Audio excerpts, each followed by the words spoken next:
1 Coríntios, capítulo 9, do verso 16 ao 27.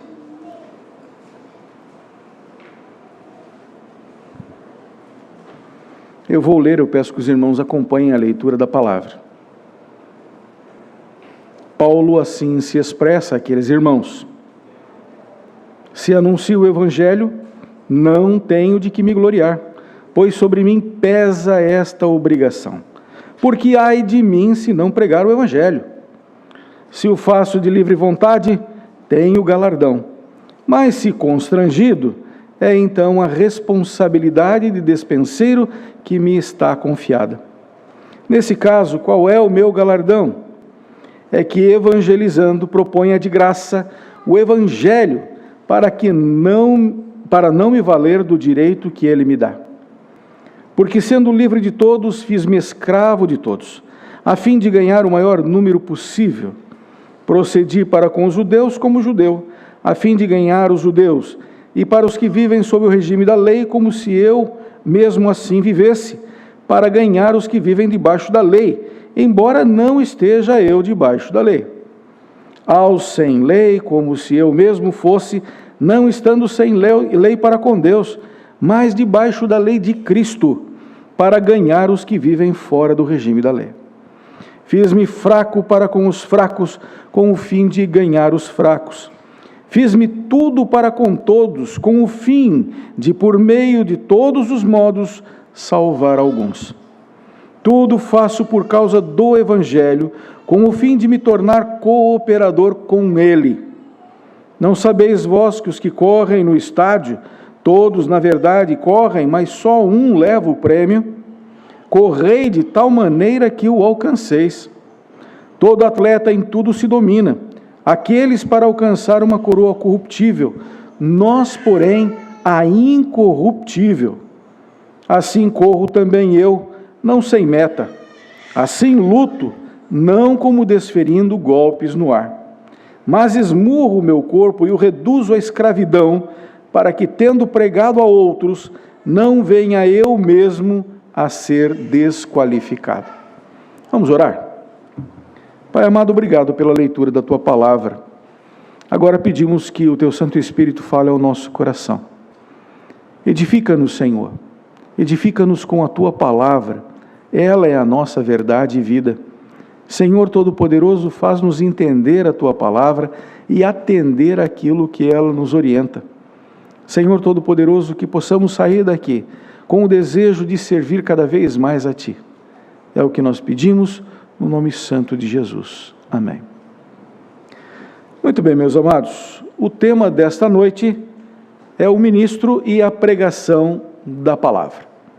Então nós sabemos, vimos no domingo passado, que o apóstolo Paulo estava fazendo uma defesa a seu respeito. Então estava tentando se justificar diante de algumas críticas indevidas. Algumas pessoas não o consideravam como apóstolo, e ele defende o seu apostolado. Algumas pessoas estavam achando que ele era pesado para a igreja, oneroso para a igreja, e ele vai dizendo que não era bem assim. Ele vai falando dos direitos que ele tinha como ministro, que lhe estavam sendo negados. Ele está aqui, obviamente, num misto de sentimentos, de indignação, de frustração, até mesmo de raiva, por aqueles irmãos quererem tanto agradar uns e menosprezarem outros.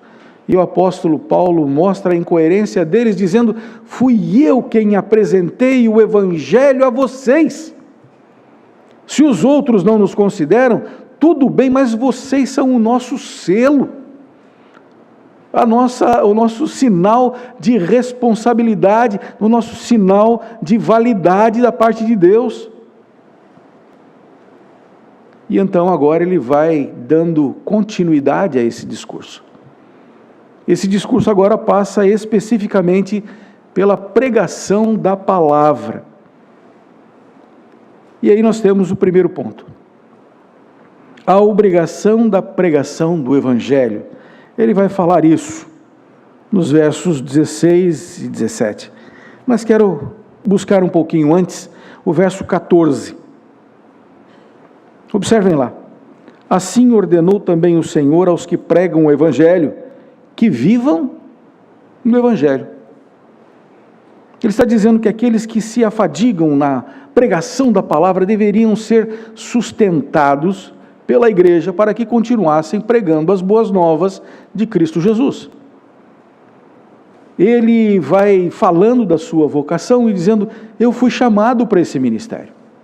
E o ministério da palavra, meus irmãos, não é para todos. Não é para todos. Bem sabemos que é nosso dever falar do Evangelho, testemunhar do Evangelho, mas o ministério da palavra não é para todos. Talvez alguns olhem para o pastor, para aquele que está à frente pregando, ministrando, e dizendo assim: puxa vida, que eu quero ser igual. Esse é o ministério que eu quero para a minha vida. Irmãos, acreditem, você não conseguirá exercer esse ministério se você não for chamado por Deus. É preciso ser vocacionado, chamado, porque o Senhor sustenta aqueles a quem Ele chama. O ministério da palavra tem os seus desafios. E, obviamente, aqui trata desses desafios. Observem também agora o verso 16. Para o vocacionado, pregar o Evangelho não é uma opção. Verso 16. Ele vai dizendo: se eu anuncio o Evangelho, não tenho do que me gloriar. Não tenho motivo nenhum de orgulho nisso. Eu não posso ficar dizendo para os outros: olha, eu preguei o Evangelho para aquela pessoa. Olha, como eu sou bonzinho. Não funciona assim. Se você testemunhar a Cristo diante de outras pessoas, você até pode dizer: olha, eu falei com fulano, eu apresentei o Evangelho para cicrano. Mas aqueles a quem o Senhor vocaciona, não funciona dessa maneira. Há um peso que vocês acreditem, não querem ter. Um peso que é enorme. E Paulo vai dizendo: se eu prego o Evangelho, se eu anuncio o Evangelho, não tenho do que me gloriar, porque pesa sobre mim. Ele está dizendo: eu sou um escravo de Deus, chamado, vocacionado para isso, e isso é a minha obrigação, pregar o Evangelho. Outro fato, então, que aqui próprio do texto salta, é que não há espaço para vanglórias. Essa obrigação ali em grego, anagke, significa encargo, imposto por circunstância, e refere-se ao princípio do dever em relação ao benefício mínimo. O princípio do dever. Os pastores são obrigados a pregar o Evangelho. Os ministros do Evangelho são obrigados a pregar o Evangelho e fazer bem feito. O que temos visto hoje em dia são pessoas que desprezam o ministério da palavra. Acham que é simplesmente abrir a Bíblia, botar o dedo num texto qualquer e dizer: vamos ver o que o Senhor quer falar para nós nessa noite. Isso não acontece. Pregador da palavra, ministro da palavra, estuda a palavra. Não tem lugar para pessoas que não querem estudar, que não querem se esforçar.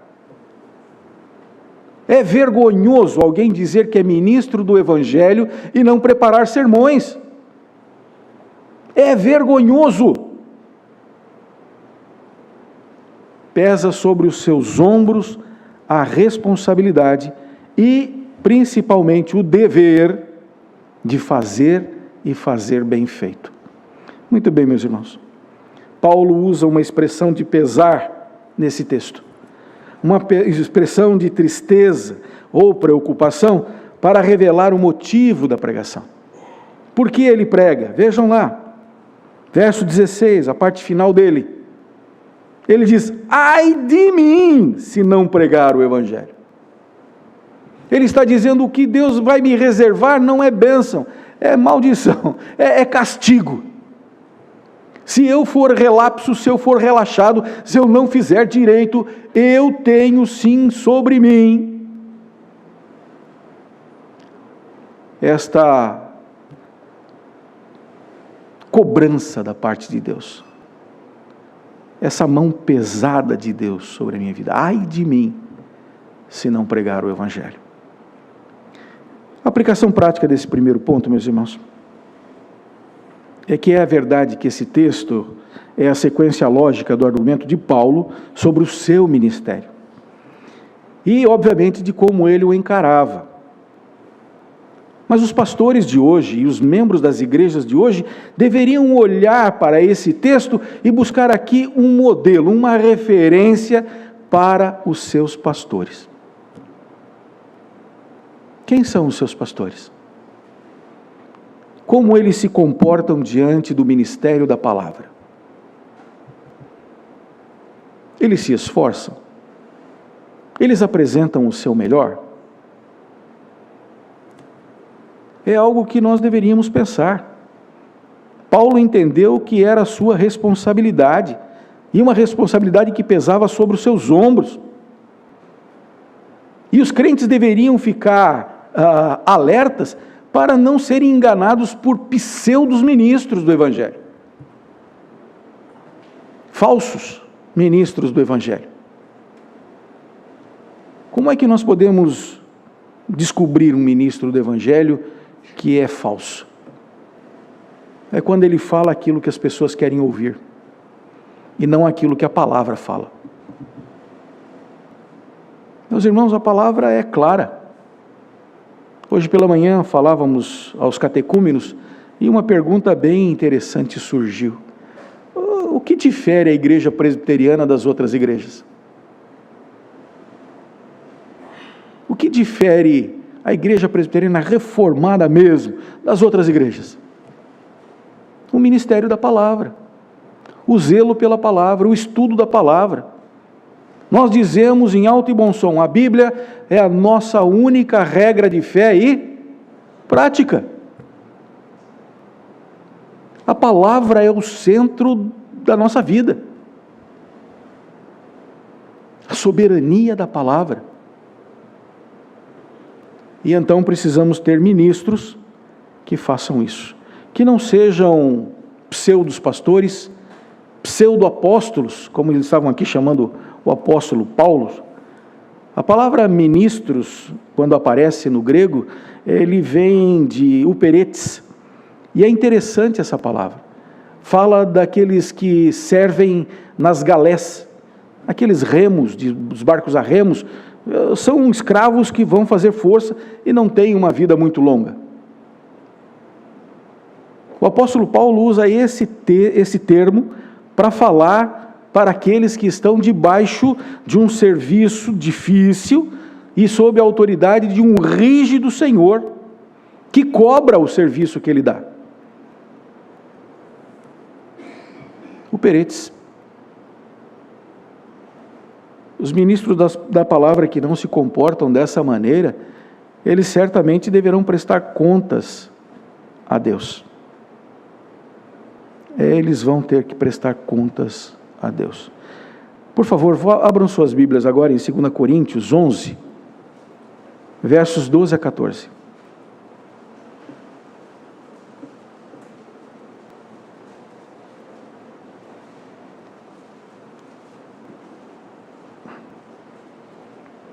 E vejam o que deve ser feito com aqueles que são pseudos ministros do Evangelho. 2 Coríntios, capítulo 11, versos 12 a 14, diz assim: mas o que faço e farei é para cortar ocasião àqueles que a buscam com o intuito de serem considerados iguais a nós, naquilo em que se gloriam, porque os tais são falsos apóstolos, obreiros fraudulentos, transformando-se em apóstolos de Cristo. E não é de admirar, porque o próprio Satanás se transforma em anjo de luz. Então, meus irmãos, cuidem.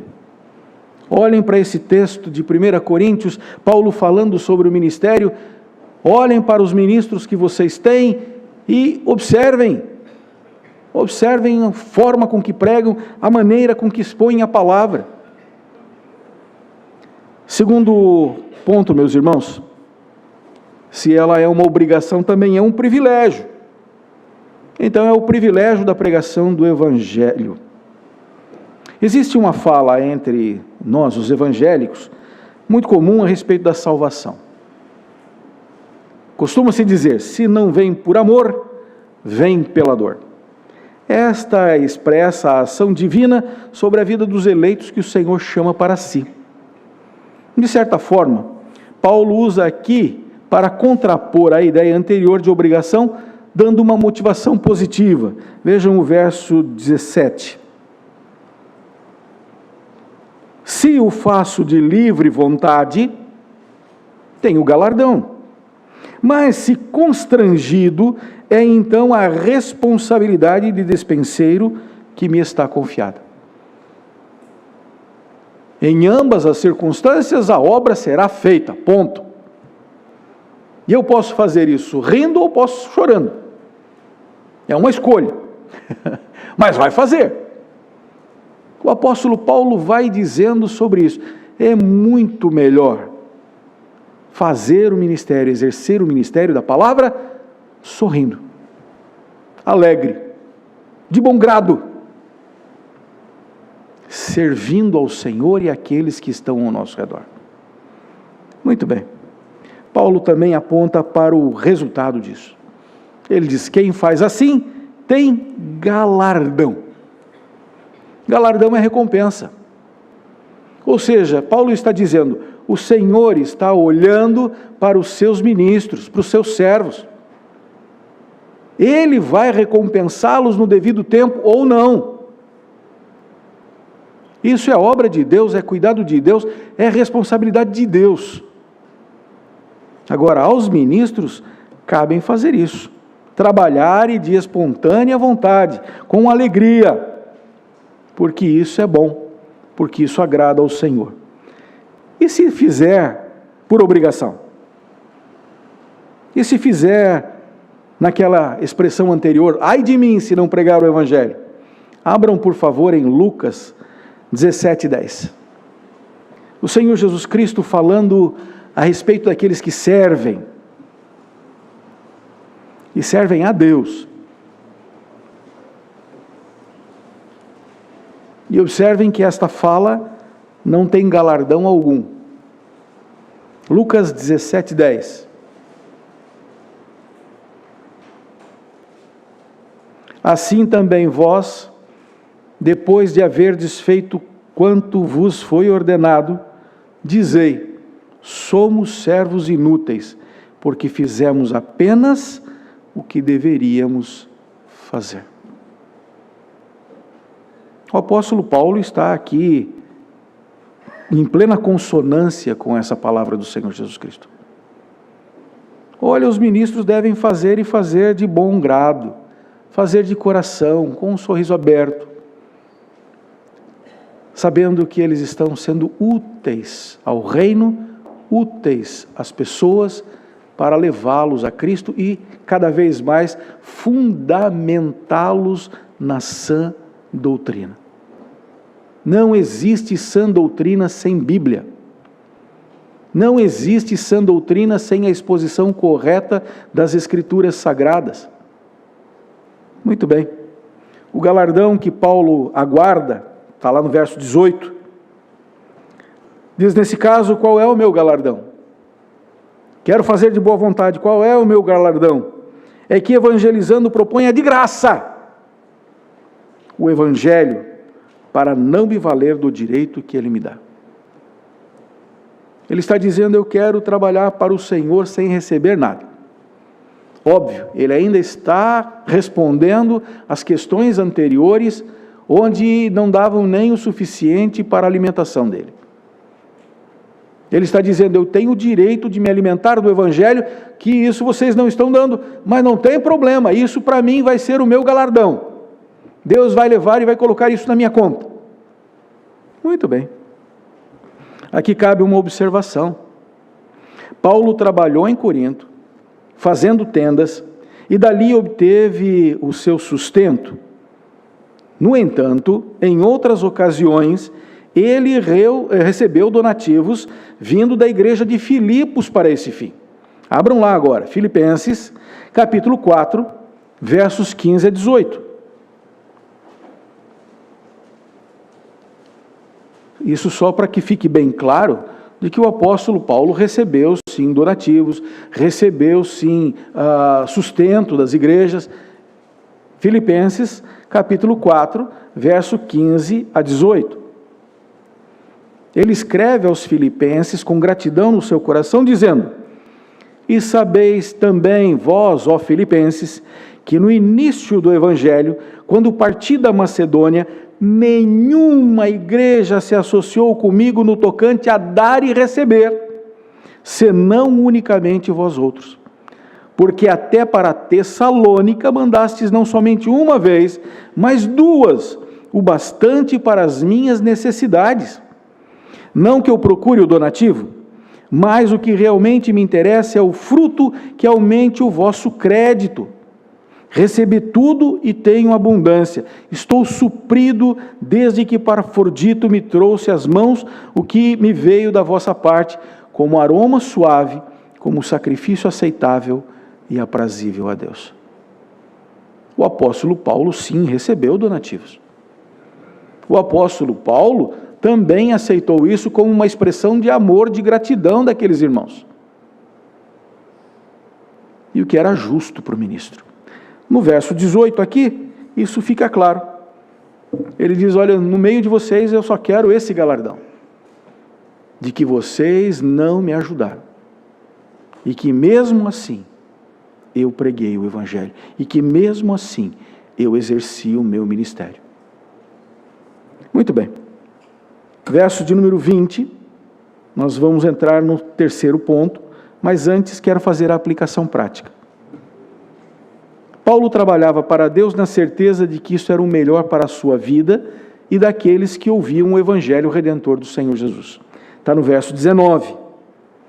Porque sendo livre de todos, fiz-me escravo de todos, a fim de ganhar o maior número possível. Também cabe aqui uma nota. O pregador prega a palavra, mas a salvação é ato de Deus, exclusivo de Deus. O pregador não salva ninguém. A mensagem em si não salva ninguém. Quem salva é Cristo Jesus. A mensagem entra no coração, o Espírito Santo trabalha com essa mensagem. Nós sempre temos que lembrar que a palavra de Deus é essa mola propulsora que abre a mente daquele que vai ser salvo pelo Senhor, que é eleito do Senhor.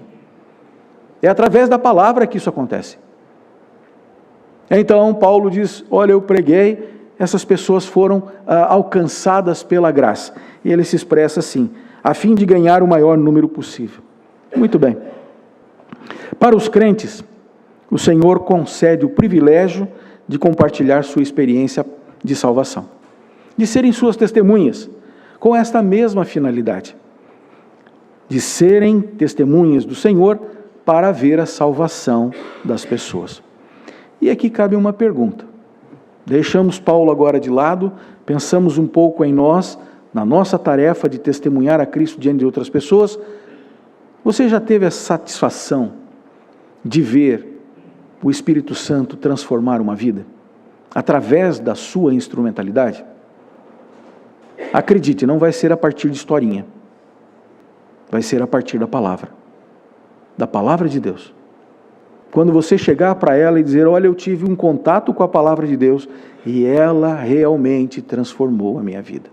Através dela eu encontrei o verdadeiro Senhor e Salvador. Da palavra. Lembram a história de Felipe e o eunuco? Sim. Ele, o eunuco na carruagem, o alto oficial de Candace, rainha da Etiópia, estava ali, lendo Isaías. Felipe, um evangelista, se aproxima, levado por Deus para isso, e pergunta àquele homem: você entende o que você está lendo? E ele responde: como entenderei se não há quem me explique? Você já explicou a palavra de Deus para alguém? A partir da sua experiência, já explicou? É isso que transforma vidas. O que transformou a sua vida é o que continua transformando vidas. Muito bem, meus irmãos. Esse ponto que nós acabamos de falar é o privilégio que o Senhor nos dá de pregar o Evangelho. Terceiro, o desafio em esforçar-se na pregação do Evangelho. Fazer e fazer bem feito. Observem lá o que Paulo vai dizendo nos versos 20 e a primeira parte do verso 21.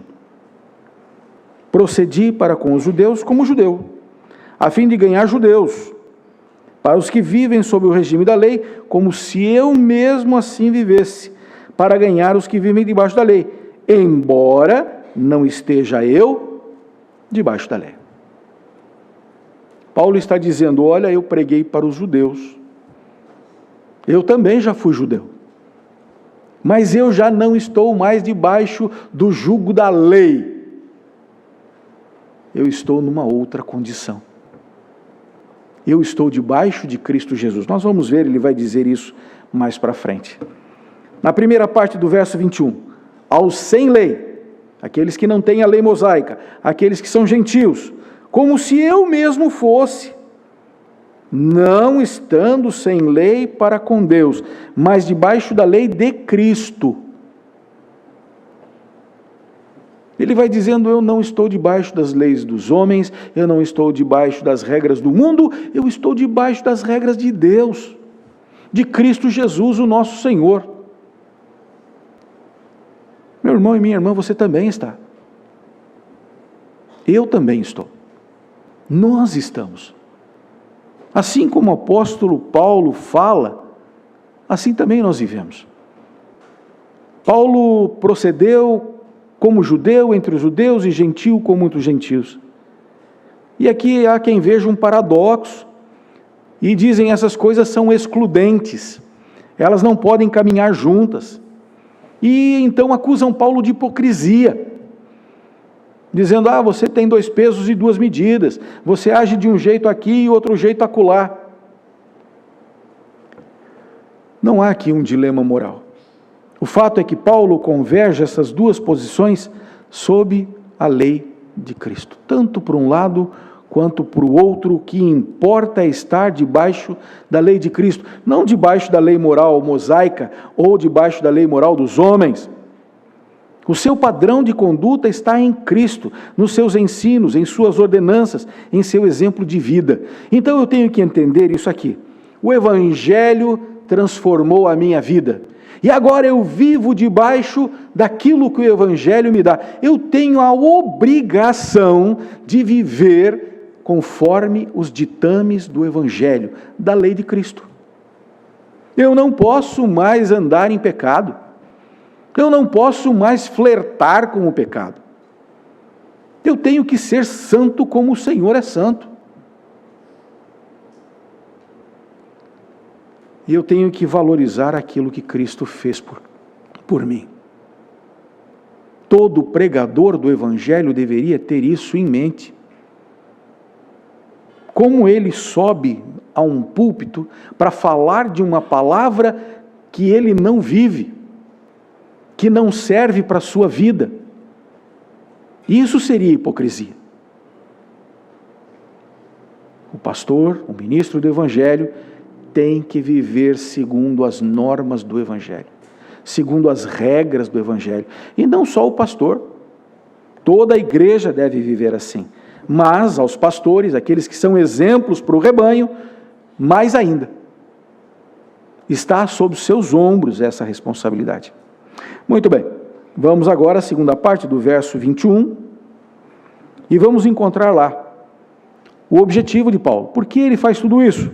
Para ganhar os que vivem fora do regime da lei. Fiz-me fraco para com os fracos, com o fim de ganhar os fracos. Fiz-me tudo para com todos, com o fim de, por todos os modos, salvar alguns. De novo, só Cristo salva.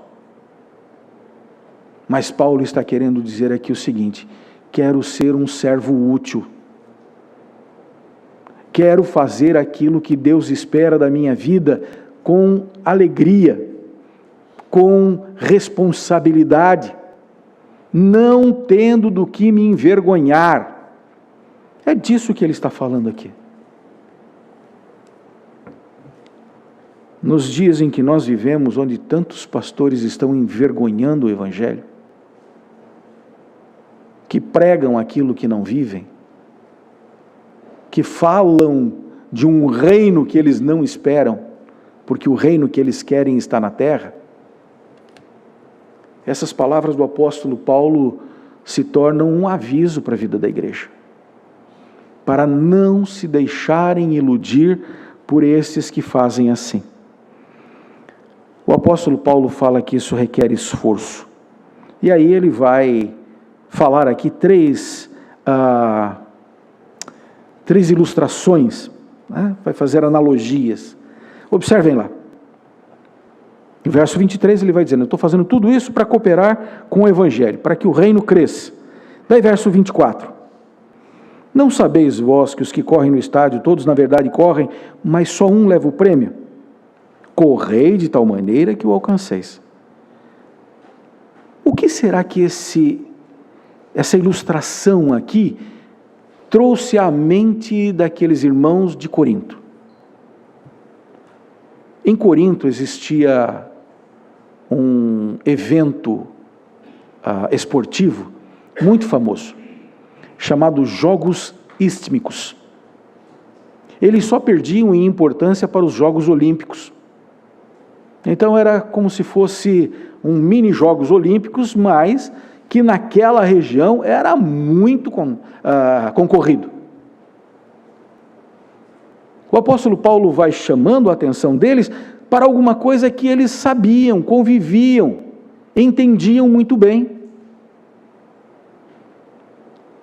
Hoje, nos modernos Jogos Olímpicos, ganham medalhas o primeiro, o segundo e o terceiro lugar. Naquele tempo, só um ganhava. E ganhavam uma coroa de louros. É esse louro que você põe no feijão aí, é esse mesmo, uma coroa de louros. E por que eles se esforçavam tanto? Por que eles se desgastavam tanto, se preparavam tanto para esse prêmio? Porque na realidade, esse prêmio vinha acompanhado de liberdade. Porque geralmente quem concorria era escravo. E aquele que ganhasse de todos os outros, ganhava a sua própria liberdade. E o apóstolo Paulo vai falando sobre isso. Olha, vocês têm que se esforçar. E observem, agora ele já não está mais falando do seu ministério, não só da pregação da palavra, mas ele está falando da vida dos crentes. De como os crentes devem se comportar diante de tudo o que eles estavam ouvindo. Olha, vocês se esforcem. Vocês fiquem atentos, vocês fiquem antenados, corram como quem quer ganhar, trabalhem como quem quer receber, se esforcem como quem quer verdadeiramente ser livre. Muito bem, só um leva o prêmio. No verso 25 ele vai corroborar essa ideia. Todo atleta em tudo se domina. Aqueles para alcançar uma coroa corruptível. Nós, porém, Paulo coloca toda a igreja, nós, porém, a coroa incorruptível. O lugar no reino. Um lugar ao lado de Cristo. E assim ele diz, também corro eu, não sem meta, e assim luto, não como desferindo golpes no ar.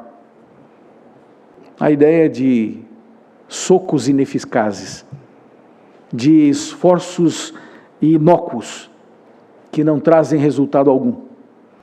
O apóstolo Paulo diz, olha, vamos direcionar os nossos esforços, vamos nos esforçar para alcançar esse objetivo. E ele segue ainda nessa mesma ilustração, não só de quem corre, mas também de quem se esforça. A luta no ar aqui, provavelmente uma referência ao boxe. Mas esmurro o meu corpo e o reduzo à escravidão, para que, tendo pregado a outros, não venha eu mesmo ser desqualificado. Ele está falando agora de um cuidado com o próprio corpo. Eu quero que o meu corpo esteja em condições de lutar, em condições de competir, em condições de alcançar o meu objetivo. Pensando na pregação do Evangelho, pensando na vida dos crentes, Paulo está dizendo a eles: olha, vocês vivam de tal maneira, com tal responsabilidade, policiando seus sentimentos, seus pensamentos, para que vocês realmente atinjam o objetivo final. E a pergunta é: qual é o objetivo final? Estar ao lado de Cristo. Viver eternamente com Cristo.